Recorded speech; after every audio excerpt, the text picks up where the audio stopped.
Hello students, कैसे हैं आप सभी लोग। तो स्वागत है आप सभी का मेरे इस यूट्यूब चैनल फिजिक्स क्लासेस में। आइए तो आज हम स्टार्ट करते हैं क्लास 12 फिजिक्स का फर्स्ट यूनिट इलेक्ट्रोस्टैटिक। तो आइए हम यूनिट को स्टार्ट करते हैं। सबसे पहला जो यूनिट है वो हमारा इलेक्ट्रोस्टैटिक है। तो इलेक्ट्रोस्टैटिक है क्या? What is electrostatic? Electrostatic is a branch which deals with properties of rest charge. ऐसी ब्रांच फिजिक्स की जो रेस्ट चार्ज की प्रॉपर्टीज के बारे में स्टडी करती है, उस ब्रांच को ही हम क्या कहते हैं? Electrostatic. Study of rest charge, that is called या that branch is called electrostatic. तो जो हमारी यूनिट है इलेक्ट्रोस्टैटिक, इसमें कुछ चैप्टर्स हैं और सबसे पहला जो चैप्टर है आज उसको हम लोग स्टडी करेंगे। तो जो फर्स्ट चैप्टर है इस यूनिट का वो है electric charge and electric force. तो इस चैप्टर को स्टार्ट करते हैं। तो सबसे पहला जो इसमें टॉपिक है वो क्या है? Electric charge. तो what is electric charge? Explain करेंगे हम यहां पर कि इलेक्ट्रिक चार्ज क्या है। Electric charge is something possessed by a material object which makes it possible to respond or exert electric force। Charge एक ऐसी प्रॉपर्टी है किसी भी मटेरियल की जिसकी वजह से वो जो मटेरियल होता है वो इलेक्ट्रिकल फोर्स एक्सर्ट करता है या फिर इलेक्ट्रिकल फोर्स को क्या करने लगता है? रिस्पॉन्ड करने लगता है, किसी चीज को अपनी ओर खींचने लगता है या किसी वस्तु को दूर धकेलने लगता है। इस प्रकार का जो प्रॉपर्टी या क्वालिटी उसमें जो डेवलप हो जाता है किसी मटेरियल में, that property is called electric charge.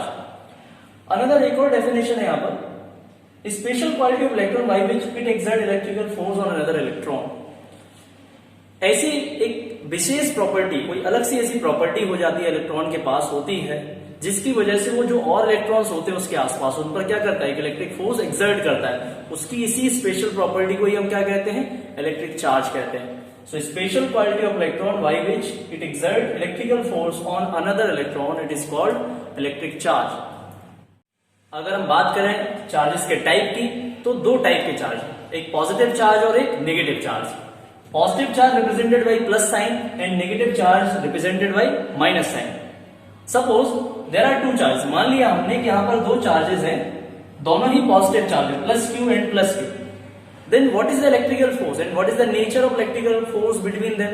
यहां पर जो इलेक्ट्रिकल फोर्स एक्ट करेगा उसका नेचर क्या होगा? अगर दो सेम चार्ज है जिनका नेचर क्या है? सेम है, मींस दोनों ही पॉजिटिव चार्ज है या फिर दोनों ही नेगेटिव चार्ज है। अगर दो चार्जेस हैं और उनका नेचर सेम है, पॉजिटिव पॉजिटिव है, नेगेटिव नेगेटिव है, then they will repel each other, means वो दूर दूर जाएंगे, एक दूसरे से बहुत दूर दूर चले जाएंगे क्योंकि वो एक दूसरे पर रिपल्सिव फोर्स अप्लाई करेंगे जिसकी वजह से वो एक दूसरे से दूर दूर हट जाते हैं। उसके बाद हम बात करते हैं नेक्स्ट की, अगर यहां पर दो चार्जेस प्लेस्ड हैं but they are opposite in nature, one positive charge and another one is negative charge. If there are two charges which are in opposite in nature, अगर दो चार्जेस हैं और वो उनका नेचर सेम नहीं है, एक पॉजिटिव चार्ज है और एक नेगेटिव चार्ज है, then they will attract each other. तो वो पास पास आ जाएंगे, वो एक दूसरे फोर्स जो लगाएंगे वो अट्रैक्टिव नेचर का लगाएंगे, वो दोनों ही बहुत ही नजदीक आ जाएंगे। ठीक है,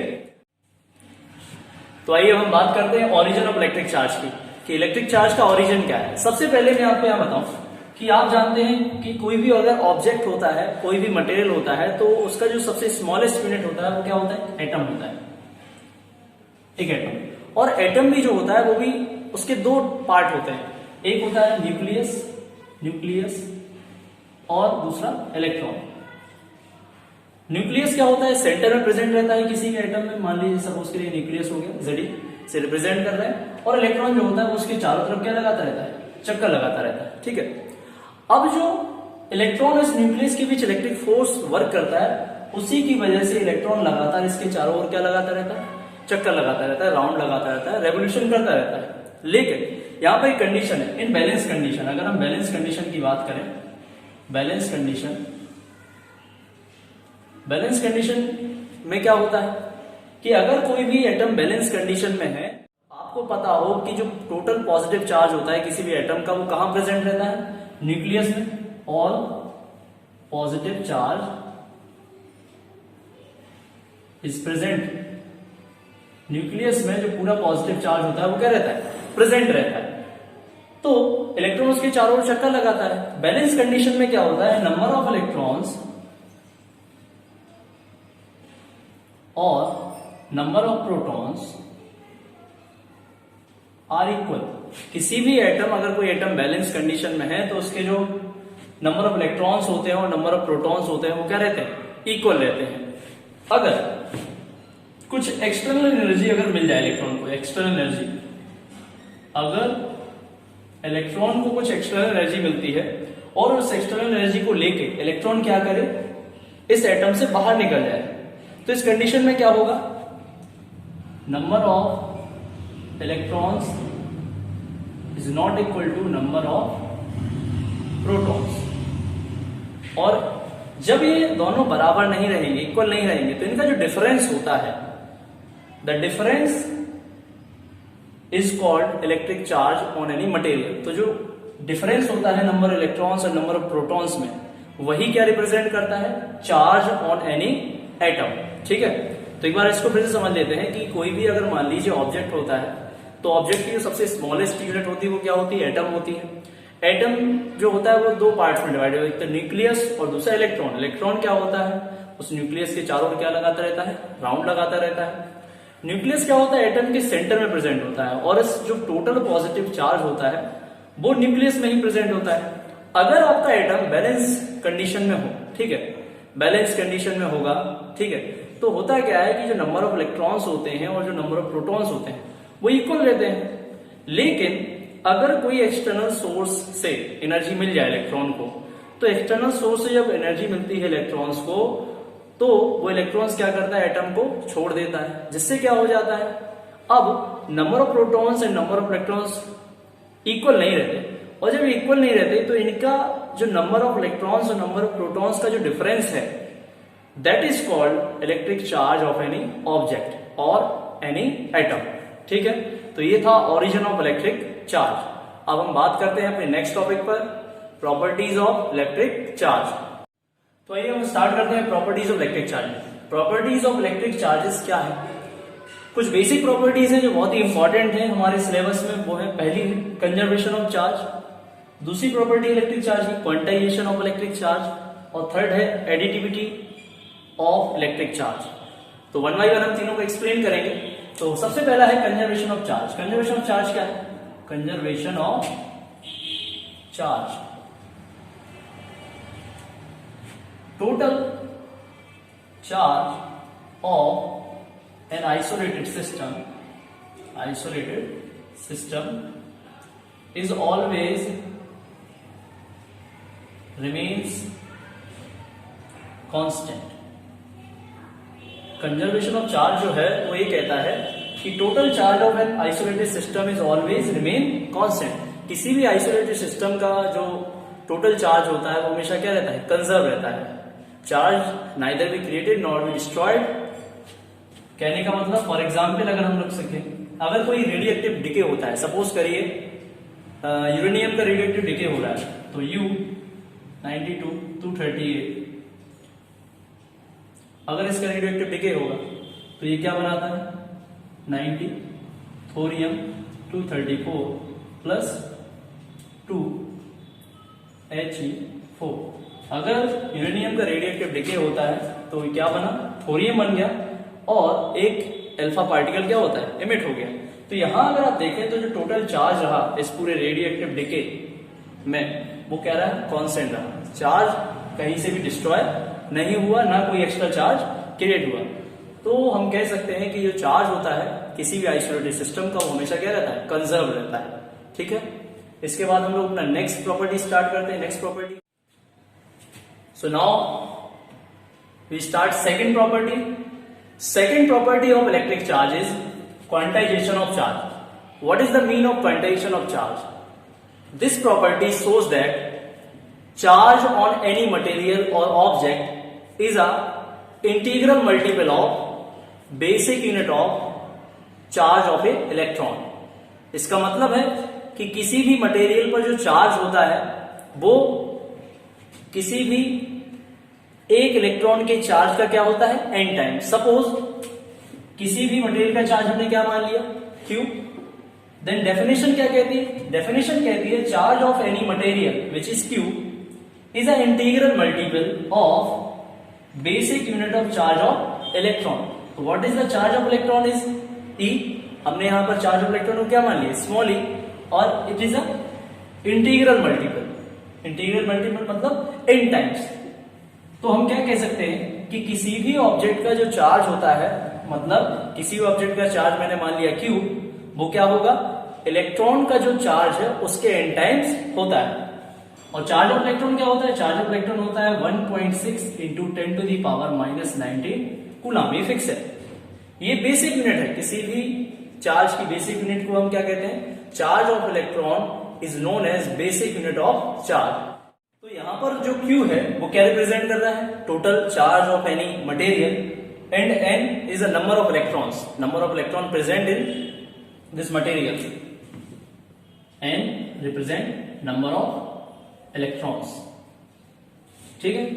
और E is charge of electron, कि एक इलेक्ट्रॉन का चार्ज कितना होता है, 1.6 into 10⁻⁻⁹ coulomb. It is also called elementary charge, elementary charge.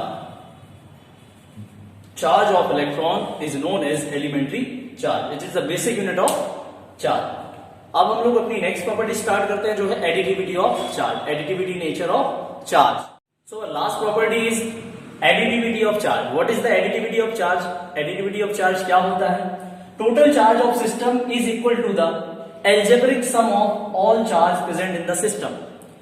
इसका मतलब है कि किसी भी सिस्टम में जो चार्जेस प्रेजेंट है, सपोज करिए Q1, Q2, Q3, there are 3 charges in system. एक सिस्टम है जिसमें कितने चार्जेस हैं, 3 चार्जेस। तो पूरे सिस्टम का जो टोटल चार्ज होगा वो उन तीनों के एल्जेब्रिक सम के इक्वल होगा। कैसे, सपोज करिए यहां पर एक स्क्वायर है जिसके चारों कॉर्नर्स पर एक Q1, Q2, Q3 और Q4 चार्ज रखे हुए, ठीक है। तो इस स्क्वायर का टोटल चार्ज कितना हो जाएगा, सो टोटल चार्ज हमने लेट कर लिया कितना है, Q। तो इस टोटल चार्ज को हम कैसे ऑब्टेन कर सकते हैं, कितना होगा ये टोटल चार्ज, इनको एल्जेब्रिकली हम क्या कर देंगे, ऐड कर देंगे, which is Q1 plus Q2 plus Q3 plus Q4। This represent total charge of any system, and this property of material is called, or charge is called additivity nature of charge, जिसका मतलब होता है किसी भी system पर जो charges present होते हैं उन सारे चार्जेस का जो सम होता है वो सिस्टम के टोटल चार्ज के क्या होता है, इक्वल होता है। इसको ही हम कहते हैं additivity property of electric charge, ठीक है। तो अब हम बात करते हैं अपने नेक्स्ट टॉपिक की, जो है हमारा कूलम्ब्स लॉ ऑफ इलेक्ट्रोस्टैटिक। क्या है कूलम्ब्स लॉ, अब हम उसकी स्टडी करेंगे। तो हमारा नेक्स्ट टॉपिक है Coulomb's law. What is Coulomb's law, Coulomb's law is only applicable for rest charges only. ये केवल रेस्ट चार्जेस पर ही अप्लाई होता है। रेस्ट चार्जेस के लिए ही कूलम्ब्स ने एक लॉ दिया था कि अगर 2 रेस्ट चार्ज हैं तो उनके बीच जो इलेक्ट्रिकल फोर्स लगेगा, तो चार्जेस और इलेक्ट्रिकल फोर्स के बीच क्या रिलेशन होगा, उस रिलेशन को कूलम्ब्स लॉ क्या करता है, डिफाइन करता है। तो आइए स्टेटमेंट को लिखते हैं हम लोग। It states that the electrical force between 2 static charge is directly proportional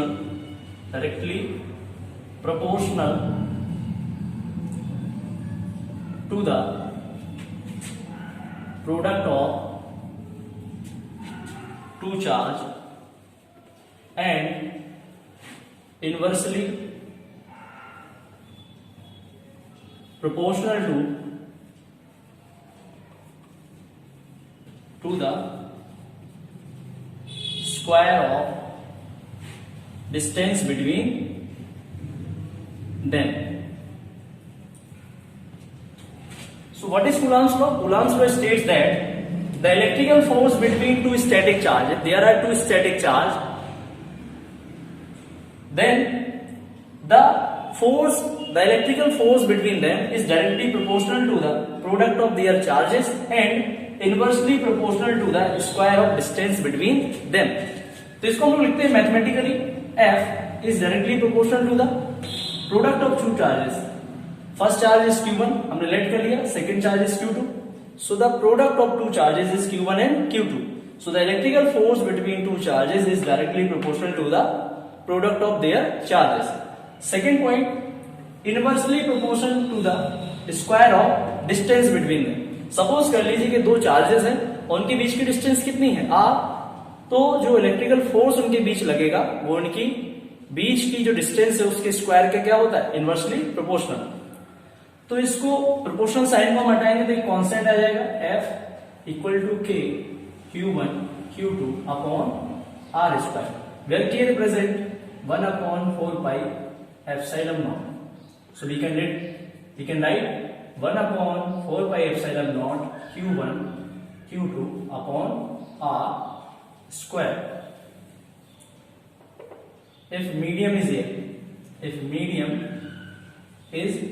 air, अगर दोनों चार्जेस के बीच मीडियम एयर है, then the electrical force between these two charges is 1 upon 4 pi epsilon naught Q1 Q2 upon R square. So this epsilon naught represent permeability of free space, and value of this epsilon naught is equal to 8.85 into 10 to the power minus 11. And what is the unit? Unit is Newton meter square upon Coulomb square. तो इसको note कर लेंगे। इसके बाद हम लोग इस epsilon not की डायमेंशन निकालेंगे। तो what is the dimension of permeability of free space? Now we calculate dimension formula of epsilon not.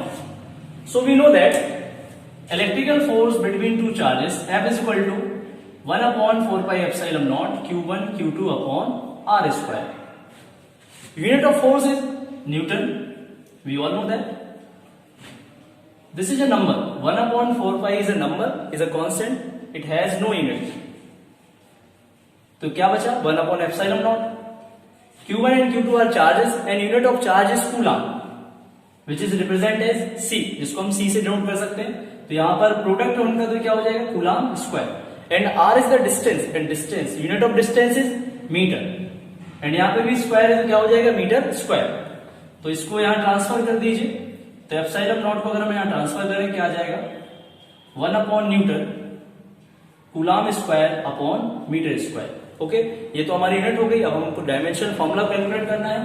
तो epsilon naught equal to coulomb का डायमेंशन यूनिट क्या होता है, A कैपिटल T। चूंकि आपको पता है क्लास 11 में आपने पढ़ा होगा, जब भी हम किसी का डायमेंशन फॉर्मूला लिखते हैं तो ब्रैकेट लगा के लिखते हैं। और चार्ज का डायमेंशन फॉर्मूला क्या होता है, AT, और यहाँ पर स्क्वायर है तो स्क्वायर लगा देंगे। इसके बाद हम बात करेंगे न्यूटन। तो न्यूटन क्या है हमारा, फोर्स, और फोर्स का डायमेंशन फॉर्मूला होता है MLT-2 ब्रैकेट। सिमिलरली मीटर को हम लिखते हैं L, और स्क्वायर यहाँ पर तो L स्क्वायर।